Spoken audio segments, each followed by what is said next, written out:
Friend কেমন আছো সবাই? তো আজকে চলে এসেছি একটা নতুন ব্লগ নিয়ে তোমাদের সামনে। এখন আমি খেতে গেছিলাম, তো ওখান থেকে ঘুরে চলে এসেছি আমার বড় ননদের বাড়িতে।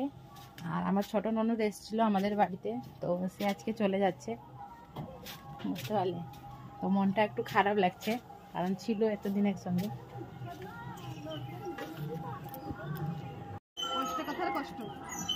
চল কানে ঢাকা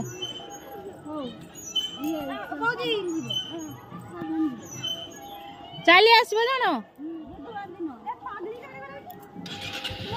সে নকুজু কাঁদ দিব।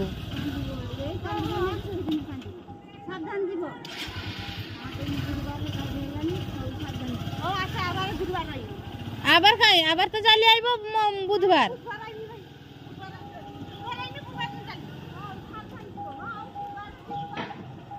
তারা চলে গেল।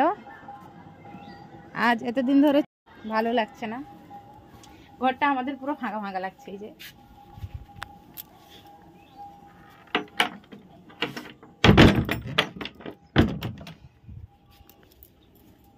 একসঙ্গে খেতে গেলাম, আজকে খুব মজা করলাম, বাট ভিডিওটা বানাতে পারিনি। তো বাড়িতে এসে একটা ভিডিও আনিয়ে নিলাম, তোমাদের সঙ্গে শেয়ারও করে দিব। আর ভিডিওটা কিরকম হয়েছে সবাই কিন্তু অবশ্যই কমেন্ট করে জানাও। Bye bye.